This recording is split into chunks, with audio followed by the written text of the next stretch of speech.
किसान भाई बहनों को झुमकी बहन का जोहार। कृषि दर्शन कार्यक्रम में आप सभी किसान भाई बहनों का स्वागत है। और किसान भाइयों को गंदरू भाई की तरफ से भी नमस्कार। बिल्कुल। और क्या हालचाल है?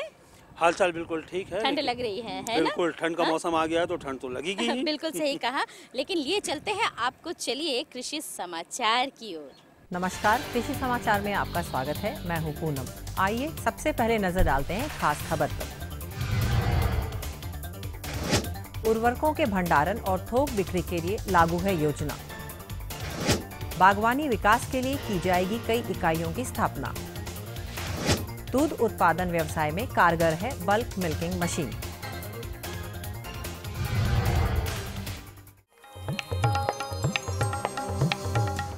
The Jharkhand state Adivasi cooperative vegetable marketing federation limited की ओर से उर्वरकों का अग्रिम भंडारण एवं थोक बिक्री करने की योजना चलाई जा रही है। इस योजना के अंतर्गत यूरिया और फॉस्फेटिक उर्वरकों का भंडारण और थोक बिक्री की जाएगी। किसी भी फसल के बेहतर उत्पादन के लिए यूरिया और फॉस्फेटिक उर्वरक बहुत उपयोगी है। इन उर्वरकों के इस्तेमाल के लिए इसका पर्याप्त मात्रा में उपलब्ध होना बहुत जरूरी है। इसके लिए इन उर्वरकों का पहले से ही भंडारण करना जरूरी है। इसी उद्देश्य को लेकर बेचफेड की ओर से उर्वरकों का अग्रिम भंडारण एवं थोक बिक्री करने की योजना चलाई जा रही है। इस योजना के तहत यूरिया और फॉस्फेटिक उर्वरकों का अग्रिम भंडारण और थोक बिक्री की जाएगी।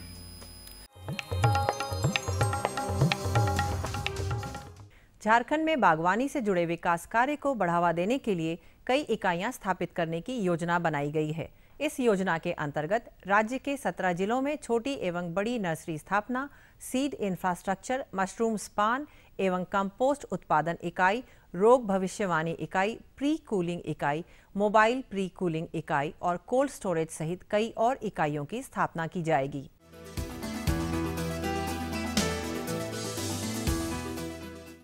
कुसुम फसल में लगने वाला रोमील इल्ली नामक कीड़ा फसल को बर्बाद कर देता है। इस कीट के नियंत्रण के लिए पैराथियन डस्ट 2% या इंडोसल्फान 4% 125 किलोग्राम प्रति हेक्टेयर की दर से छिड़काव करें।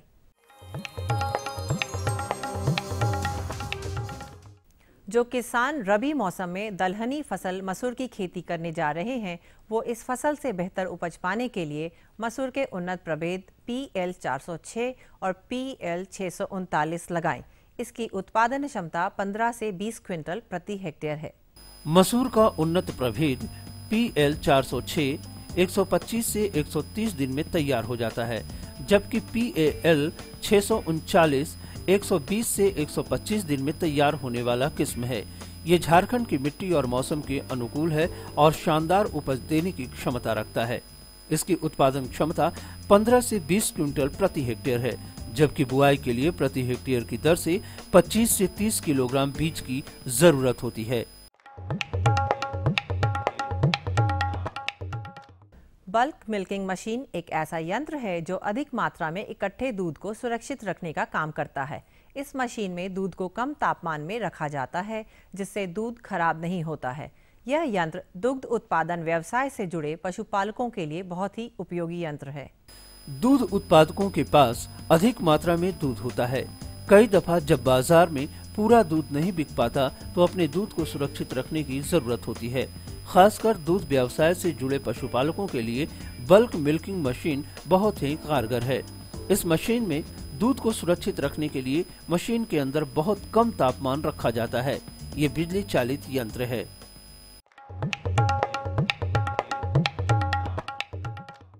एक किसान के शब्दकोश में असंभव और आलस नाम का कोई शब्द नहीं होता है। जाहिर सी बात है, खेती करना है तो उन्नत खेती करना है और इसके लिए तमाम विपरीत परिस्थितियों से जूझने को तत्पर रहना है, तभी सफलता का मुकाम हासिल किया जा सकता है। आज जिस किसान से हम मिलने वाले हैं वो अपने गांव में कर्मठ और जीवट किसान के रूप में जाने जाते हैं। ये अपने खेती बाड़ी के काम में आने वाले तमाम मुश्किलों का धैर्य के साथ सामना करते हैं और कमियों को खूबियों में बदल देते हैं। तो रांची में पता लगाते हैं तो वहाँ बोलता है कि नहीं 16 से 20 रुपया बैगन बेचता है, 20 से 25 रुपया फूलगोभी बिकता है और टमाटर जैसे 25 से 30 रुपया बिकता है। तो जैसे हमको यहाँ 15 रुपया मिलता है, वहाँ 30 रुपया मिलता है। और अब एक नज़र राज्य के 3 प्रमुख शहरों के मौसम के मिजाज पर।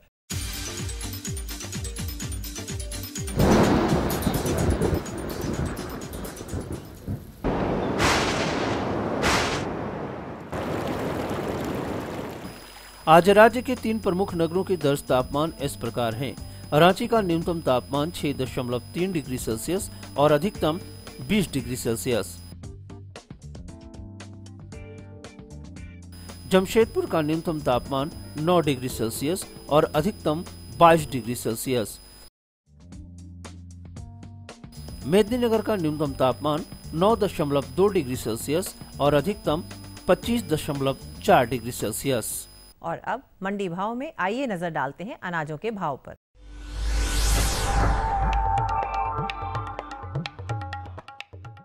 आज कृषि उत्पाद बाजार समिति पंडरा रांची में दर्ज किए गए विभिन्न खाद्यान्नों के थोक भाव इस प्रकार हैं। चावल मोटा 1950 रुपए से 2100 रुपए, चावल मध्यम 2150 रुपए से 2250 रुपए, चावल उत्तम 2300 रुपए से 2500 रुपए, गेहूं 1400 रुपए से 1500 रुपए, चना 4600 रुपए से 5000 रुपए, दाल अरहर 6600 रुपए से 6900 रुपए, दाल मसूर 4200 रुपए से 4600 रुपए, दाल चना 5800 रुपए से 6000 रुपए, सरसों तेल 10100 रुपए से 10200 रुपए, चीनी 3550 रुपए से 3650 रुपए, आलू 800 रुपए से 850 रुपए और प्याज 1350 रुपए से 1450 रुपए प्रति क्विंटल रहा। कृषि समाचार में आज इतना ही। अगले दिन अगले अंक में फिर मुलाकात होगी कुछ ताज़ा तरीन खबरों के साथ।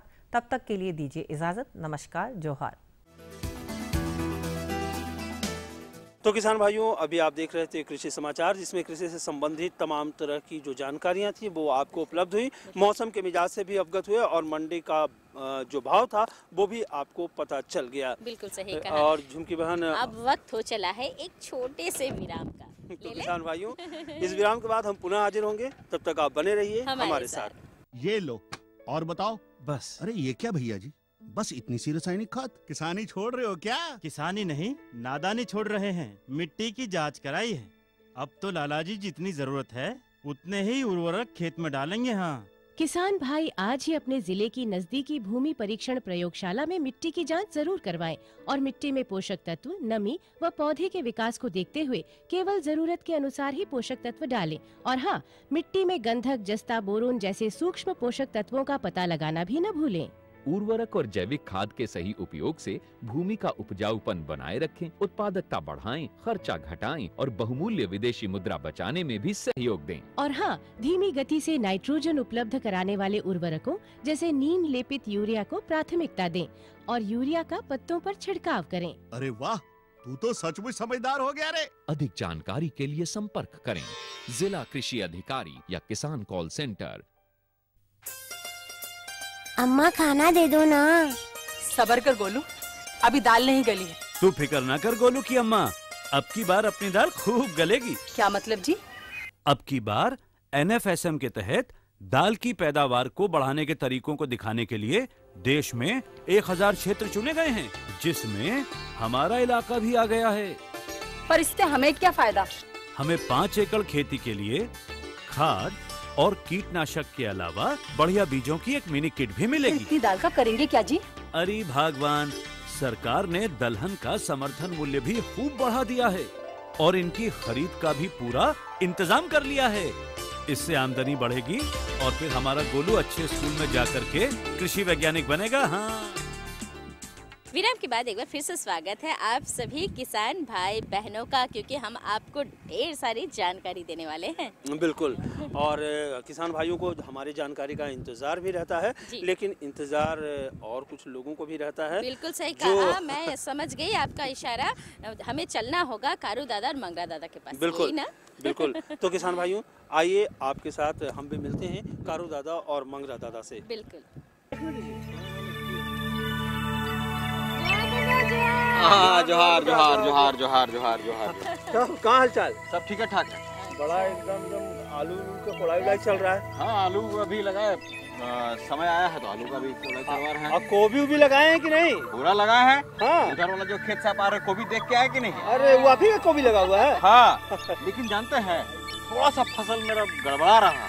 और क्या लगाए हैं? गोभी, बंदा गोभी, गट गोभी, गोभी वर्गीय जो जितने भी फसल है लगभग हम सब लगा के रखे हैं। अच्छा अच्छा। अब सवाल ये उठता है कि जो हम पूछ रहे हैं आपसे कि मतलब कुछ गड़बड़ हो रहा है, थोड़ा सा लग रहा है कि मेरा, तो हमारा ये कहना है कि उसका कैसे प्रबंधन होगा, जो हम गोभी लगाए हैं कैसे बचेगा और कैसे वो बढ़ेगा, इसको थोड़ा बताते तो बहुत अच्छा लगता। चलिए जानकारी देते हैं हमारे कारू दादा को। हमारे विशेषज्ञ हमारे साथ हैं डॉक्टर PK सिंह जी। आइए जानकारी लेते हैं इस बारे में। झारखंड प्रदेश सब्जियों की खेती के लिए जाना जाता है। इस प्रदेश में सभी तरह की सब्जियों की खेती बड़े पैमाने पर की जाती है। हाल के कुछ वर्षों में वैज्ञानिक शोध और किसानों की जागरूकता की वजह से उत्पादन में काफी बढ़ोतरी हुई है, लेकिन अभी भी उत्पादन को और बढ़ाने की आवश्यकता है। किसानों के सामने एक जो बड़ी समस्या आती है वह है कीट के प्रकोप की। गोभी वर्गीय फसल की बात करें तो इसमें ऐसे कई कीट लग जाते हैं जो किसानों की मेहनत और उनकी पूंजी पर पानी फेर देता है। फसल कमजोर और नष्ट हो जाते हैं, उनकी गुणवत्ता में कमी आ जाती है। गोभी वर्गीय फसल में लगने वाले प्रमुख कीट हैं गोभी का पतंगा, माहू कीड़ा, हीरा प्रिस्केट। यहाँ पर गोभी वर्गीय फसलों में मुख्यतः पत्ता गोभी, फूल गोभी और गांठ गोभी लगता है। और किसान भाई जैसा कि आपने बताया कि बहुत अच्छा बीज लगाते हैं, बहुत अच्छा मेहनत करते हैं, सब कुछ करते हैं, अगर वो कीट प्रबंधन ना करें तो उन्हें सीधे तौर पर काफ़ी नुकसान हो जाता है। और यहाँ के जलवायु में खास करके गोभी जो है सालों भर होता है रांची की जलवायु में, इसलिए जब कोई भी फसल सालों भर लगाई जाती है तो उसमें कीट बीमारियों का प्रकोप ज़्यादा होता है, क्योंकि कीट का कोर सालों भर खाने के लिए मिल जाता है। तो यहाँ पर मुख्यतः जो कीड़े लगते हैं, खास करके मुख्य कीड़े जो हैं पत्ते गोभी में या फूल गोभी में, तो एक तो होता है कि बंधा को खा जाता है। देखेंगे दाने दाने जैसा छेद बनाता है पत्तों पर, बाद में बंधा बनेगा तो उसको भी खा जाता है। दूसरा एक कीड़ा लगता है जब खास करके जनवरी महीने में जब ज़्यादा कुहासा गिरता है, ठंडा बढ़ती है, तो एक माहू कीड़ा होता है जो कि पत्तियों से, मुलायम पत्तियों से रस चूसता है। और रस चूसने से पत्तियां सिकुड़ जाती है, पीली पड़ जाती है, और जो बंधा गोभी या गांठ गोभी जो जिस आकार का जिसका बनना चाहिए उसका आकार बदल जाता है, उससे भी काफ़ी नुकसान पहुंचा है। और तीसरे एक कीड़े होते हैं जो सीधे आते हैं और पत्ते को खा करके नुकसान कर देते हैं। पत्ते को खा जाने से वो कभी कभी इतना ठूट कर देते हैं कि कुछ बचता ही नहीं है, और अगर बचता भी है तो वो अच्छा नहीं होता है। तो ये तीन तरह के कीड़े, खास करके रस चूसने वाले कीड़े माहू, पत्ते खाने वाले कीड़े, और एक बंधा को जो खा जाता है कीड़ा, डायमंड बैक माथ इसको कहते हैं, हीरा पृष्ठक कीट, वो तीन तरह के कीट का प्रकोप यहाँ पर होता है। किसी फसल की उच्च गुणवत्ता और अधिकतम उत्पादन के लिए जरूरी है कि उसका सही प्रबंधन किया जाए, उसे कीट और रोग प्रकोप से बचाया जाए। जनवरी माह में गोभी वर्गीय फसलों में सबसे ज्यादा आक्रमण रस चूसने वाला कीड़ा माहू का प्रकोप होता है। इस पर नियंत्रण आवश्यक है। इसके लिए मिथाइल डेमोटोन दवा का छिड़काव करना उचित होता है। कुछ कीट ऐसे भी होते हैं जिस पर रासायनिक दवा का असर बहुत कम होता है, जैसे हीरा प्रिस्केट। इसके रोकथाम के लिए जैविक दवा या कोई दूसरा तरीका अपना सकते हैं।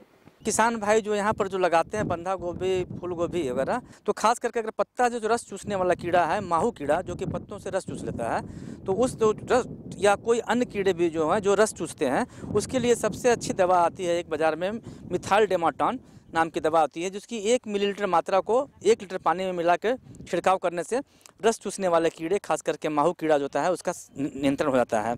और दूसरा जो महत्वपूर्ण जो यहाँ कीड़ा सबसे ज़्यादा लगता है वो डायमंड बैक माथ जिसको कहते हैं, हीरा पृष्ठक कीड़ा कहते हैं। अगर किसान भाई देखेंगे वो रात में लाइट में आता है, प्रकाश में, तो उसके पंख, पिछले वाले पंख में हीरे के आकार का एक धब्बा ऐसा बना होता है, इसलिए उसको हीरा पृष्ठक कीड़ा भी बोलते हैं। और ये कीड़ा जो है कीटनाशक दवा जब हम लोग डालते हैं तो भी वो उसका नियंत्रण नहीं होता है। इसमें सबसे बड़ी बात है कीट भी जो है अपनी शारीरिक क्रिया प्रणाली में बदलाव ले आया है। बदलाव ले आने के बाद वो कीटनाशक रसायन डालते हैं तो उसका असर नहीं होता है, तो ये काफ़ी हमको नुकसान पहुंचाता है।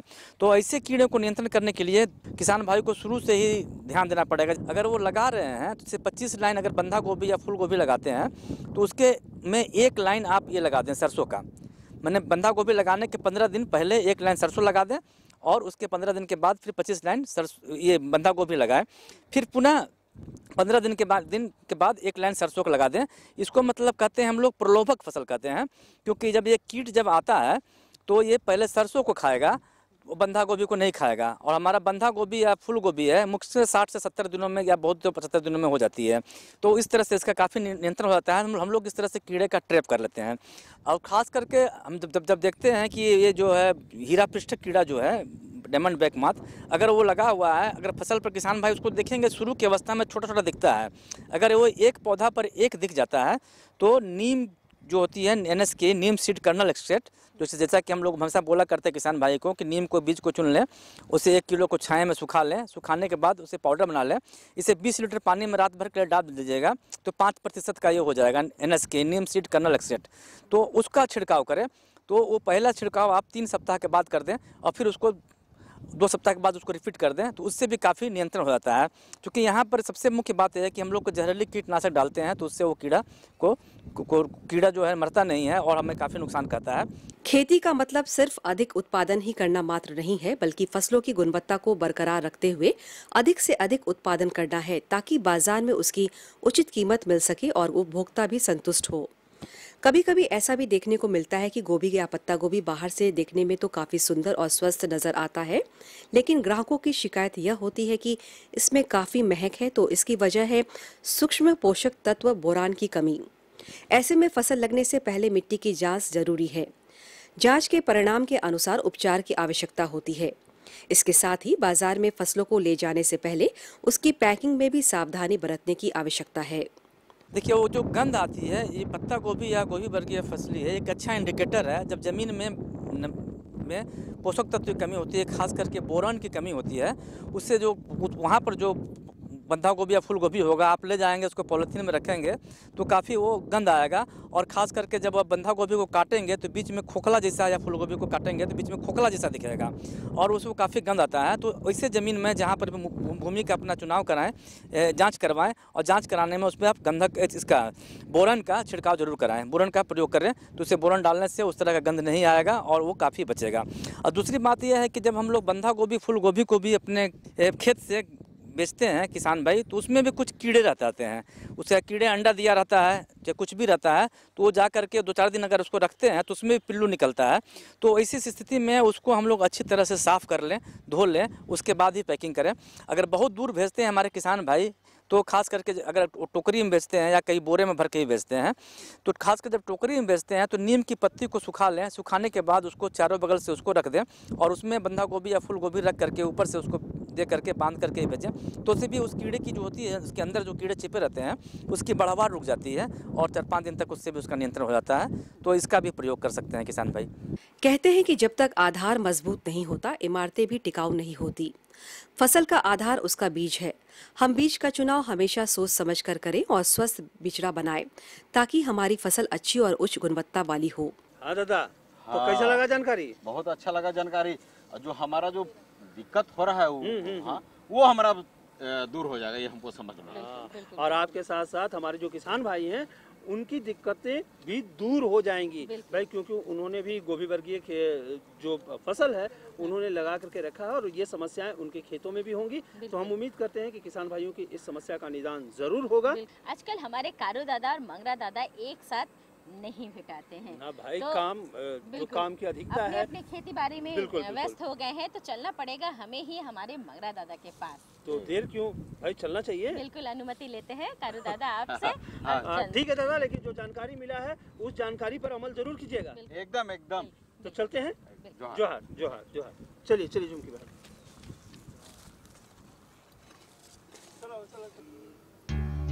देखिए झुमकी बहन, हम लोग कहाँ कहाँ इनको खोजें और ये कितना बढ़िया से मड़ई में सुतल है।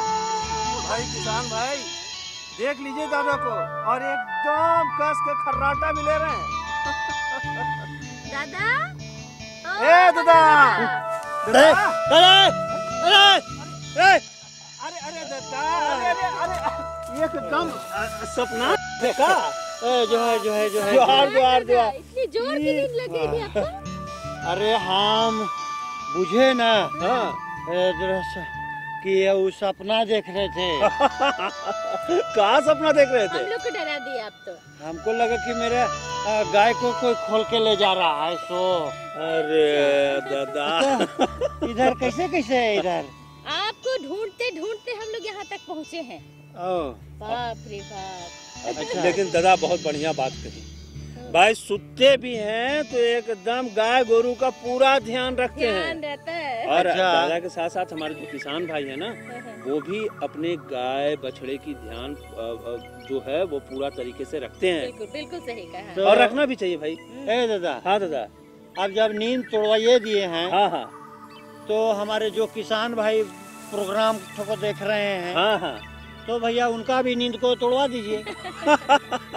नींद ऐसे तोड़वाइए कि गाय गोरू जो पाल रहे हैं तो उसका देखभाल के लिए सचेत रहें, और सचेत ही रहें कि हम लोग जो दाना पानी चारा देते हैं, खाने पीने का जो हम लोग देते हैं चारा, तो अभी का मौसम में और ऐसे गाय पालन करने के हर मौसम में मैंने कि खाना पानी देने के लिए मैंने भोजन का आहार का उचित प्रबंध करें कि। बिल्कुल बिल्कुल भाई दादा, आप एकदम सही प्रश्न किए हैं, और हम लोग आज इसी बात पर हम लोग जो अपने किसान भाइयों को जानकारी भी दिलवाने वाले हैं। चलिए दिलवा देते हैं जानकारी। भारतीय संस्कृति और कृषि का अभिन्न अंग है गौपालन। हमारे देश में गाय की पूजा की जाती है, उसे माता की संज्ञा दी गई है। कृषि के क्षेत्र में गौपालन का महत्वपूर्ण स्थान है। कृषि कार्य में इसका योगदान इतना है कि इसके बगैर खेती की कल्पना नहीं की जा सकती। आज आधुनिक और वैज्ञानिक युग में खेती बाड़ी में इसका सहयोग भले ही कम हुआ है, लेकिन अभी भी इसका महत्व कम नहीं है। खेती बाड़ी के साथ साथ किसान अपनी आर्थिक विकास की धारा को मजबूत बनाने के लिए गौपालन करते हैं। पूरे विश्व का 20% गौवंश हमारे देश भारत में पाया जाता है। गौपालन करने का एक उद्देश्य है दुग्ध का उत्पादन करना। हमारे देश में सालाना 820 लाख टन दूध का उत्पादन होता है। आज गौपालन एक व्यवसाय का रूप ले चुका है। ऐसे में इसे और बढ़ावा देने की आवश्यकता है, जिससे गांव की बेरोजगारी को कम किया जा सके। इसके लिए आवश्यक है कि गौपालन से जुड़ी महत्वपूर्ण बातों की जानकारी हो। अगर किसान गौपालन की सोच रहे हैं तो सबसे पहले उसके उन्नत नस्लों का चुनाव करें। दुधारू नस्लें हैं साहिवाल गाय। ये गाय 300 दिन के व्यांत में 1400 किलोग्राम दूध देती है। लाल सिंधी गाय, ये गाय एक व्यांत में 2500 लीटर दूध देती है। गिर गाय की ये नस्ल एक व्यांत में 910 किलोग्राम दूध देती है। विदेशी नस्लों जर्सी गाय की बात करें तो ये एक व्यांत में 4400 लीटर दूध देने की क्षमता रखती है। इसके अलावे और भी कई नस्लें हैं, जैसे देशी नस्लों में सिंधी, गिर, थार पारकर आदि। गौपालन से अधिक लाभ लेने के लिए नस्ल सुधार के उपायों पर भी ध्यान देने की आवश्यकता है। इसके साथ ही साथ उनके रख रखाव पर भी विशेष ध्यान देने की जरूरत है। सफल पशुपालन के लिए वैज्ञानिक तरीके से पशुओं की आवास व्यवस्था होनी चाहिए। पशुपालन का फर्श सीमेंट का खुरदुरा होना चाहिए, साथ ही इसे ढालदार भी होना चाहिए। पशुपालन की छत की ऊंचाई 3 से 4 मीटर तक रहना चाहिए। आवास हवादार और रोशनी युक्त होना चाहिए। जल निकास की पूरी व्यवस्था होनी चाहिए। कमरे में सीढ़न या नमी न हो, इसका पूरा ख्याल रखना चाहिए। साथ ही आवास में जरूरत से ज्यादा पशु एक साथ न हो। गाभिन गायों के रख रखाव में विशेष सावधानी बरतने की आवश्यकता होती है। गाभिन गाय को अतिरिक्त खनिज लवण देना चाहिए। गाभिन गाय को अंतिम 3 महीने में 2.5 किलोग्राम संतुलित दाना प्रतिदिन देना चाहिए। बच्चे देने के 2 महीने पहले गाय से दूध दूहना बंद कर देना चाहिए और बच्चा देने के 1 सप्ताह पहले उसे अन्य पशुओं से अलग रखने की व्यवस्था करनी चाहिए। किसान भाई यदि गौ पालन कर रहे हैं तो उनमें होने वाले रोगों के प्रति भी सतर्क और सावधान रहने की जरूरत है, ताकि रोग की पहचान कर उसका सही इलाज किया जा सके। पशुओं में होने वाले प्रमुख रोग हैं खुरहा चपका, गला घोटू, लंगड़िस, प्लीहा स्वर, ऊपापचय जैसी और भी कई बीमारियां। इसके अलावे पशुओं पर बाह्य परजीवियों का भी आक्रमण होता है, जिससे कई तरह की बीमारी होती है और पशु कमजोर हो जाते हैं, जैसे जूं, किल्ली, खटमल, मक्खी। इसकी रोकथाम के लिए बोटॉक्स 2 मिलीमीटर 1 लीटर पानी में मिलाकर पशुओं पर छिड़काव करें अथवा नीम करंज कपूर का मिश्रित तेल लगावें। गला घोटू, लंगड़िया बुखार, प्लीहा ज्वर, खुरपका, मुंहपका रोगों से बचाव के लिए टीकाकरण एक सर्वोत्तम उपाय है। अगर इन तमाम बातों को ध्यान में रखते हुए गौ पालन किया जाए तो इससे काफी लाभ कमाया जा सकता है। अच्छी लगी जानकारी। बहुत बढ़िया लगा। हम देखिए खाना पानी देते थे, चारा भी देते थे जो उनकी बहन, लेकिन इतना बेस्ट तरीका से नहीं देते थे। अब गाय जो हमरा अब चारा जो खाएगा तब देखिएगा कि दूध कितना ज्यादा देगी। दूध पीते हैं आप लोग? दूध तो तो मछली खिलाएं तो अभी दूध भी पिलाएंगे। बिल्कुल बिल्कुल। लेकिन मछली और दूध एक साथ नहीं दादा। नहीं, मछली तो खा चुके। आप दूध पीजिए और एकदम जो बॉडी ठोको एकदम। चलिए भाई, तो अब बातें बहुत हो गई और हमने किसान भाइयों को जानकारी भी दे दी है, लेकिन अब समय हो चला है किसान भाइयों आपसे विदा लेने का। लेकिन हम आपको IMD पुणे से प्राप्त मौसम समाचार की भी जानकारी उपलब्ध करा ही देते हैं। क्यों जिनकी बात? बिल्कुल सही कहा आपने। चलिए जानकारी। भारतीय मौसम विज्ञान मंडल पुणे के अनुसार आज राज्य के विभिन्न प्रमुख शहरों का अधिकतम और न्यूनतम तापमान इस प्रकार दर्ज किया गया। रांची अधिकतम 24 डिग्री सेल्सियस, न्यूनतम 9 डिग्री सेल्सियस। जमशेदपुर अधिकतम 25 डिग्री सेल्सियस, न्यूनतम 9 डिग्री सेल्सियस। वहीं मेदिनीनगर का अधिकतम तापमान 26 डिग्री सेल्सियस और न्यूनतम तापमान 13 डिग्री सेल्सियस दर्ज किया गया। मौसम पूर्वानुमान के अनुसार राज्य के अधिकांश हिस्सों में तापमान सामान्य रहेगा। रबी की तिलहनी फसलों में लाही कीट का आक्रमण होने की संभावना होती है।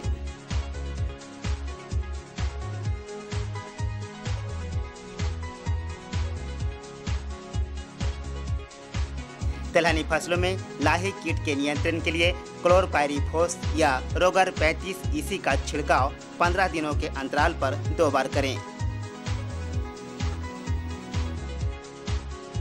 तो चलिए किसान भाइयों, आपको IMD पुणे से प्राप्त मौसम समाचार की भी जानकारी मिल गई, लेकिन अब हम लेंगे आपसे अनुमति। लेकिन जाते जाते हम आपको अपना पता जरूर बताना चाहेंगे। बिल्कुल सही कहा, ताकि आप अपने सुझाव और समस्या हम तक लिखकर जरूर भेज सके। फटाफट कागज और कलम उठाइए और हमारा पता लिख डालिए। हमारा पता है कार्यक्रम कृषि दर्शन, कृषि प्रकोष्ठ द्वारा केंद्र निदेशक, दूरदर्शन केंद्र, रातू रोड, रांची। पिन संख्या 834001। हमें रहेगा आपके खतों का बेसब्री से इंतजार। तो इसी के साथ अब हम सबको दीजिए इजाजत। नमस्कार।